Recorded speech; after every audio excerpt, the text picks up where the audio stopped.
Ассалому алайкум ва рахматуллоҳи баракот. Ватанони азиз, умедворам ҳама каса хуб ва саломат ҳастанд.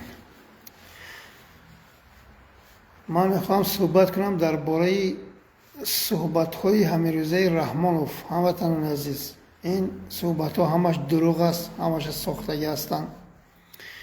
Ман иншоаллоҳ баъди пахши мустақим сурата нашр мекунам, гӯё ки вай бо ҳамо хонумҳои хитой вохӯрда бошад, вале вай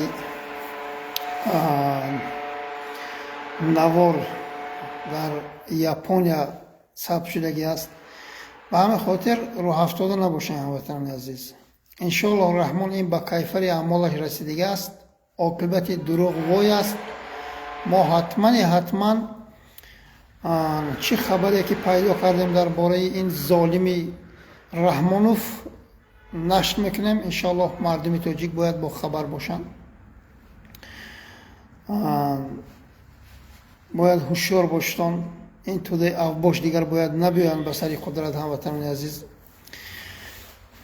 хеле ки пеш қайд карда будам, мо интизори мардума мо ҳастем ки мардуми мо биромада аз ҳаққу ҳалолашон талаб кунанд. баъд иншоаллоҳ мо яъне корбора сар кунем. ин рӯзон наздик аст. маънавиёти панҷакент беҳуда зур назан, миёнатро нашикан. муҳаммад тағоев рӯзи ба ватан баргаштанаш наздик омадагӣ аст. туро мо хуб шинохтем, ту кистӣ. ба хотири чор пашкал ролтон обу рӯй ту нангу номусатро фурӯхтӣ. вале баъди озодӣ туро як ҳукми сабук метем.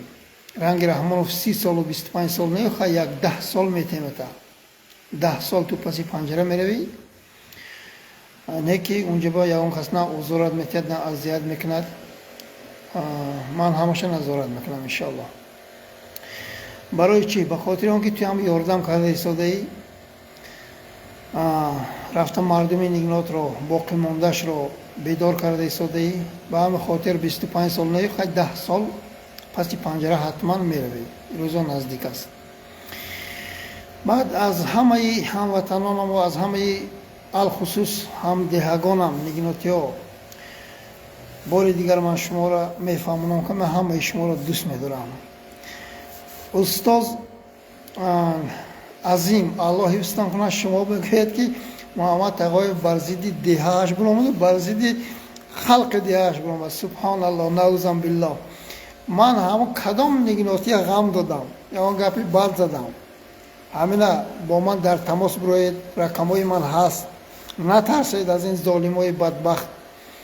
рӯзи бо шумо нишаста як пиёла чой гирифтан хело наздик аст. иншоаллоҳ раҳмон.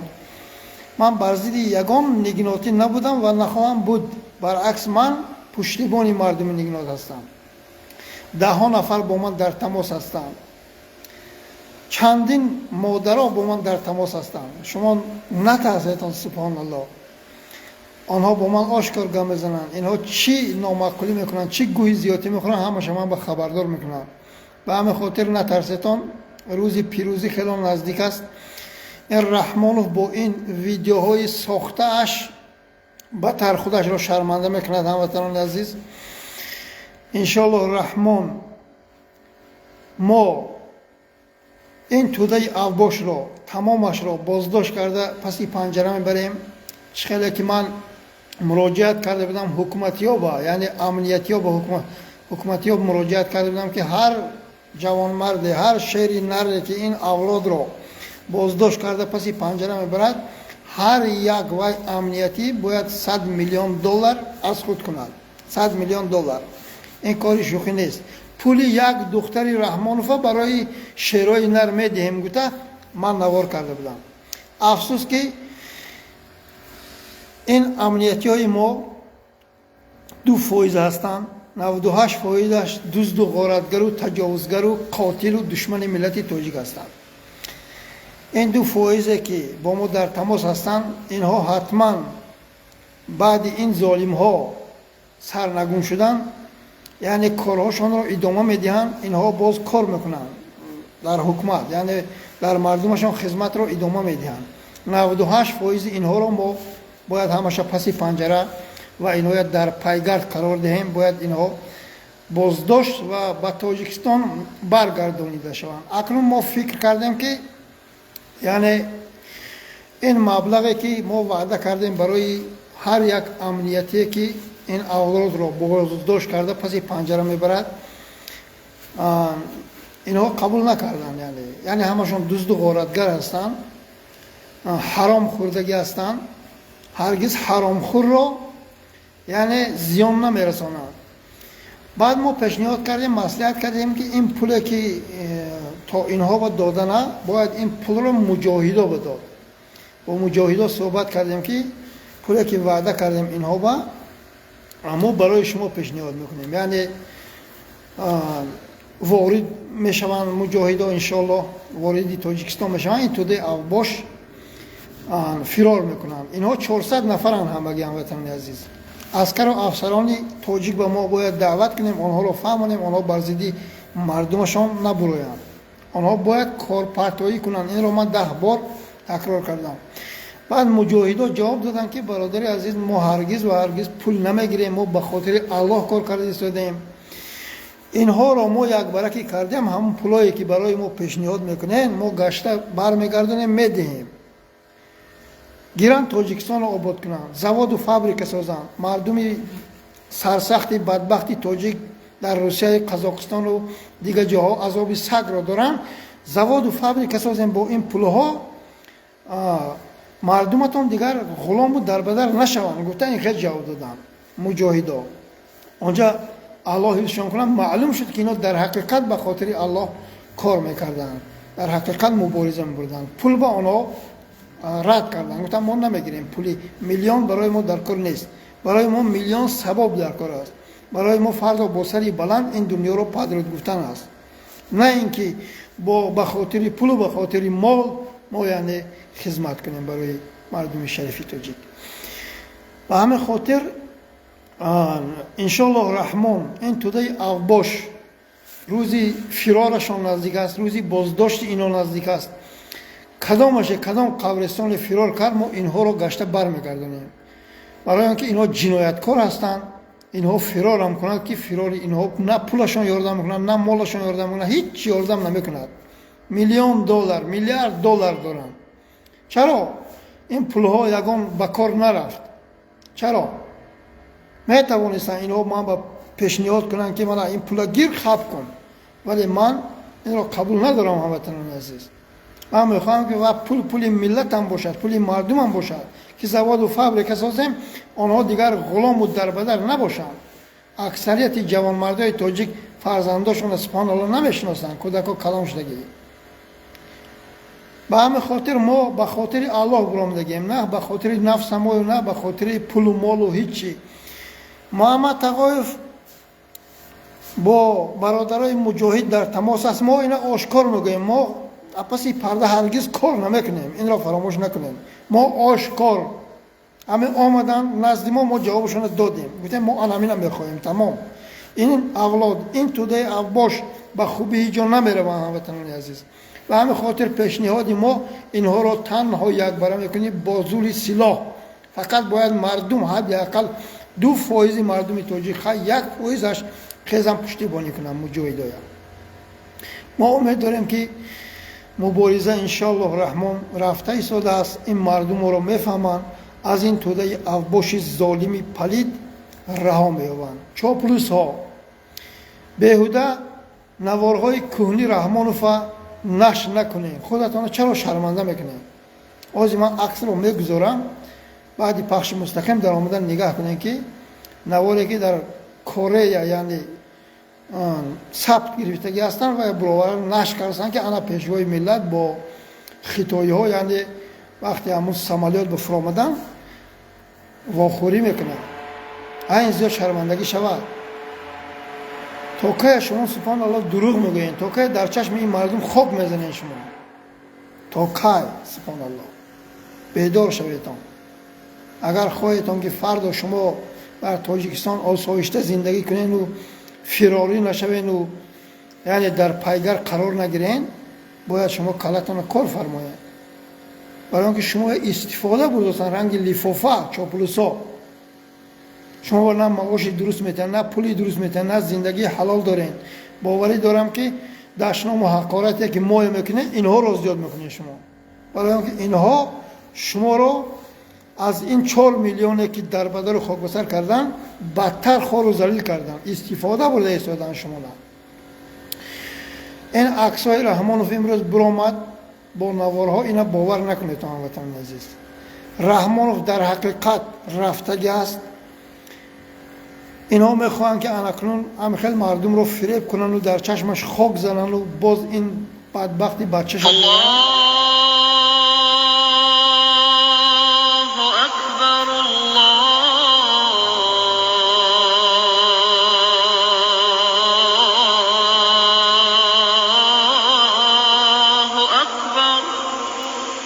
وقتی نماز عصر شد بخشش میخواهد که فرزندش ظالمای اطرافش بیارند و باز این مردم رو در بدر و خاک بسر کنند. تنها هدف ما هموطنان عزیز، ما میخواهیم که شما آزاد باشین، شما در تاجیکستان جای کار پیدا کنین.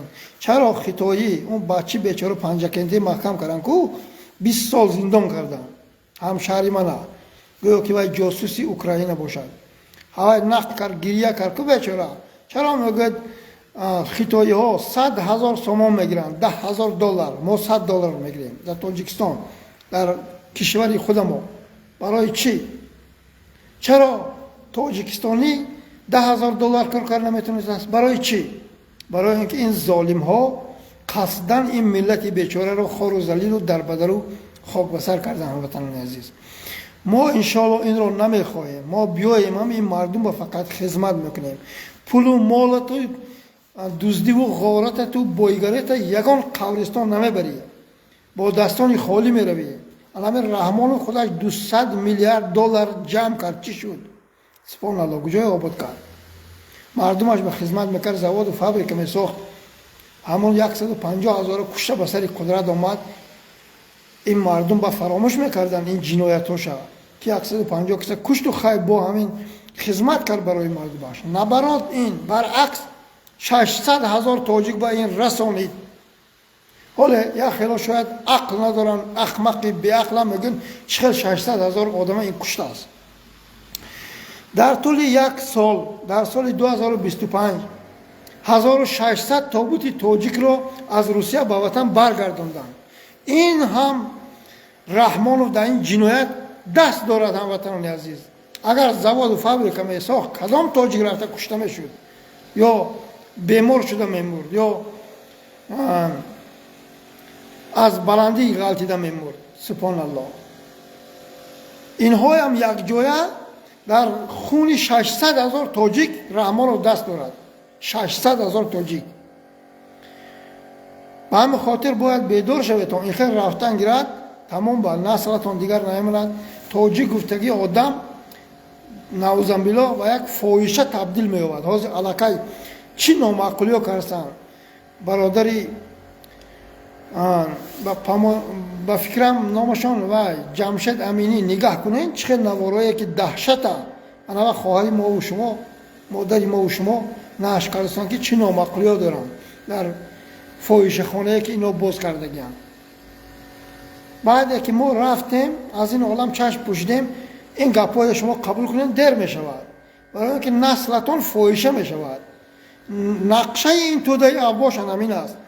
اینها خودشان فاحشه که هستند، هرگز و هرگز اینها قبول نخواهند کرد مادر و خواهری ما و شما را که آنها با عفت و با ناموس باشند.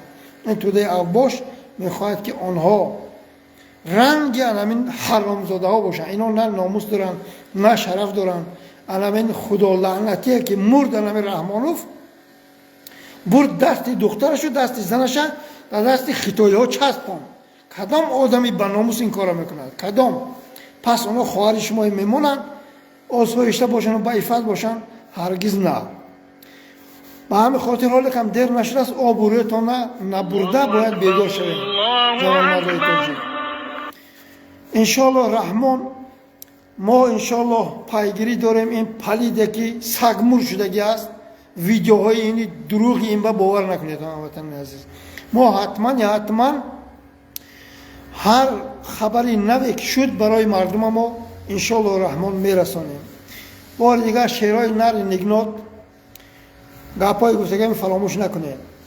همون اینجا به نمیگویم باید شما مبارزه را پیش بریم. انشاءالله رحمان روزی واخوردن خیلی نزدیک است. من خیلی افتخار میکنم که هم خیلی جوان مردا هستم در دهه نگنات. الله همتون حفظ کند. معنویات پنجکند آمادگیت بین. پسی پنجره میروی 10 سالک میشنی لیکن درون به همه 100% میشه. تو با آب و افقات و جای خواب و حاضر یک مطرس پوسیدگی میزیده برادری سهراب عادلیان گفتن و اول چند سال پیش بود ترق چاست پوری آب است تاگی پای تو به پرتایم و تاگی پای تو به کرپای جاگهی تازه بپرتایم. البته اونجا دوربین ها میچسبونیم که ما بعدی بسر قدرت آمدن این ملت هر تا مردمی که در زندان زندگی میکنن چخیل عمر روز داشته باشن. این را همیشه ما تشکیل میکنیم. آشکار هر شهروند تاجیکستان خود وای فرزندش جنایت کرده باشه آدم کشته باشد باید وای هر 2 ماه با هم خانواده‌اش همون همسرش و دخترش و پدر و مادرش واخورد. برای اینکه وای انسان است جنایت کرد باید جزاش گیرد. باید با پدر و مادر و دخترش و فرزنداش واخورد. رنگ این ظالمای حرامزاده هر 1 سال باید یعنی استرچ ندهیم ما. برای اینکه ما انسان هستیم. ما 1 بار به این دنیا آمدیم. در این دنیا 1 بار آمدیم 1 بار میرویم. هموطنان عزیز حتما آزادی ما جاری میکنیم که با این توده باش خودشان میبرویند. حالا اینا مجبور کردن که من بخشش پرسم اینا بعد این قدر جنایت شما من چرا با شما بخشش پرسم؟ چرا من چی جنایت کردم؟ من چی خیانت کردم؟ همه ورق خواهین ملت همه اونهای شما مجبور داریم. حالا من در نوار پیشینه سحرنگی نوار گفتم که مردم نگناتا همه کسا برآمده بازدیدی من نوار کنن که من خرسان شوم. علاقه کلولنگی ها پنجروتی ها در تماس برآمدن زدن نام محمد طوایف پیدا شد چی کردم نایستم. یا خیلیش گفت اکم شما میشناسین شما در راه حق هستید. دیگراش گفت شما کیین این خیلی گفتن و من گفتم من هم خیلی آدمم. آنها در آمدن همه جای نظارت کردن اینترنت خواندن گفتن که برادر شما حقه. 12 نفر در 2 قشلاق یگان تجمن نه دشنام کرد نه حقارت کرد نه گپی پست و بلند زد. به همین خاطر هرگز و هرگز شما به خاطر نفس حرامتان کار کرده ایستاده ایم پیروز نمیشویم. مقابل الله و حقیقت الله هرگز و هرگز مبارزه بردن این پیروزی نیست. این شکست شما است. این رو فراموش نکنید شما. انشاءالله رحمان ما امید داریم که مردم ما با ما هستند. ما حتما مردم ما رها میکنیم. این توده باش روز و ساعتشان کم ماندگی است. اکنون ما خدا خواهد کمتر مشکلی داریم. همین مشکلی ها ما حل شود بعد دعوت میکنیم میفهمانیم که باید عسکر و افسران تاجیک باید آنها کارپرتایی کنند. باید آنها دیگر خدمت این ظالم را نکنند. زن و فرزنداشون پدر و مادراشون در تاریکی نشسته 2 ساعت برق دارن اینها را پشتیبانی کردن خیلی این جنایت است. سبحان الله. ما میخوایم که پدر و مادر و زن و فرزند شما 24 ساعت برق داشته باشن نه اینکه 2 ساعته با شما رفتن اونجا. الله مهربان میدونه شما شاید کشته شوین اونجا با شما شاید یعنی زخمی شوین بعد دیر میشود بعد نگوین که این آگاه نکرده بود. انشاءالله رحمان تیاریات رفته ایستاده است. برادرها هر روز با من در تماس هستند. مردم شریف تاجیک به فهماندنی هم که این یگان جنایت نیست. ما آشکار گفتیم که این توده افباش تجاوزگر ما با زور سلاح یک بره میکنیم. مردم تاجیک مقابل ما نروند یعنی طرفی ما نآیند. چرا کشته میشنیم؟ هرگز و هرگز کشته نمیشوند. پس مغول و ملغیت ها مردم تاجیک جوانمردای تاجیک عسکر و افسرهای تاجیک چخیلی که علی بیده که رحمت الله علیها اونقدر عذاب و اذیت داده کشتین با فرمان پرخوک رحمانوف و ای را بازداشت کرده آنقدر نوار را نشر کرده سبحان الله. بعدی ویا نس کردیم گفتم بعد دیوای بعدی گویا که ویا شما با قتل رسانده نست نابود کردن باز نوارهایی که ویا ازدواج کردن رشاش کردن اینو نشر کردن. این هرگز فراموش نشده است. برادرای بدخشان با سنایپر با ورتالیاتو زدن، اون فراموش نشده است. ما هرگز و هرگز جنایت‌های شما رو فرمان این پرخوک که مادر به خطای سگمر شده را فراموش نمیکنیم. شما باید از تمام این جنایت‌های کردن بر ضد انسانیت جواب گویید. شما قاتل‌ها به خاطر چی؟ به خاطر نفس حرام 200 میلیارد دلار کجا میرود اکنون؟ باید با مردم تاجیک برگردد. پول حرام که بود سگمر شد رحمانوف، اون پول‌ها بی‌صاحب ماند. حتی این پول‌ها من پیش میگفتم که باید شوهری نوی عزیز ما با یعنی نصیب کند که باز زندگی کند. این عزیز ما هم نصیب نمیکند. حتما اینها همش فرار و پس پنجره میروند.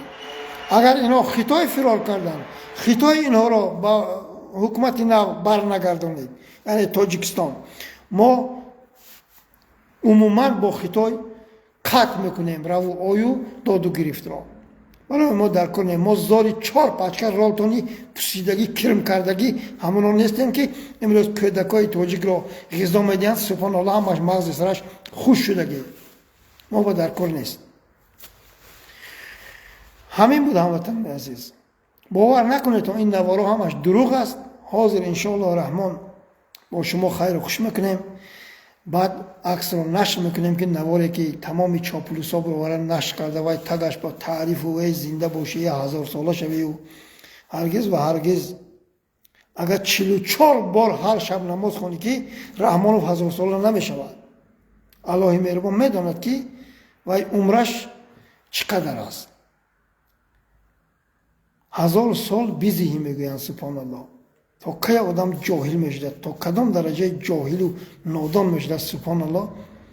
هم در کلاتون کار فرمایید. اقل گوین که 80 بدر سبحان الله 75 به نظر آمده این عالم را پدرود گفت پرزیدنتتون دروغ صورت نشر کرده گشته. رحمانوف کو برای من همینجا پخش مستقیم موزی درآید همینجا درآید که مردک تو چرا دروغ میگی؟ اگر فردا تاجیکستان برنگشتگی نامرد است. فردا من میتوانم موزی قبول کنم همینجا با در رحمانوف. برای اینکه همه شما کو از روز اول قدمتون دروغ بود تا امروز دروغ است. این مردم رو هرگز شما دیگر در چشمش خاک زدن نمیتوانید. الله مهربان ما رو برای این مردم فرستاد که این مردم باید سبحان الله انتخاب کند که چقدر باید زندگی کند، چقدر باید حیاتی که باقی مانده سبحان الله در بدری خاک بسری میگذرد در تاجیکستانش صرف کند. این مردم دیگه فریب نکنید. شما هیچ کار نکردین برای این مردم. 100,000 نفر حتی شما جای کار ندادین. 100,000 نفر. اما 15,000 که شما جای کار رو تامین کردین همش اوت و اولاد و خایلیسای خداتون بخشش. دیگه این ملت همش در بدر است. 1600 تا بود. سبحان الله اگر پرزیدنت که ننگ و ناموس میداشت میبرومد میگفت گریه میکرد آبی چشم میکرد که سبحان الله این چی بدبختی است. ای پوتین این چی گپ است؟ کو هم دردی رحمانوفتان؟ کو تسلیت رحمانوفتان؟ سگی پوتین مرد اندوهگین میشود، یک هفته بیمار میشود، شراب نوشی کرده کشپاله کشیده خواب میکند.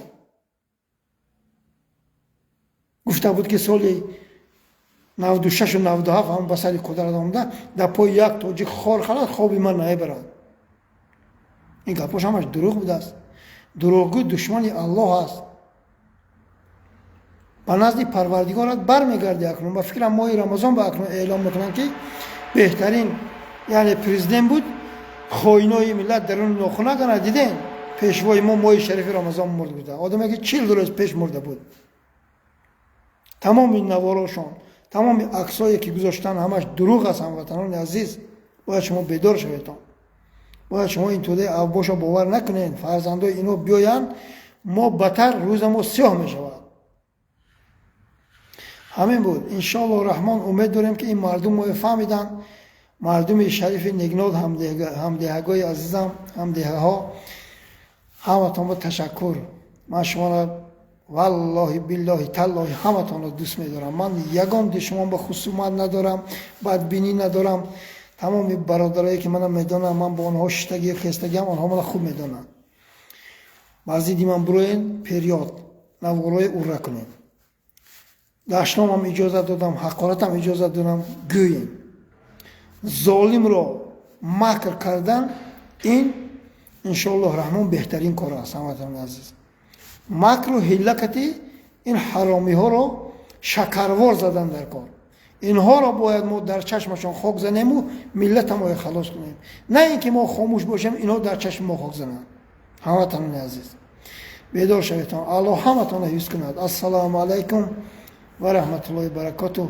ان شاء الله رحمان پیروزی نزدیک است.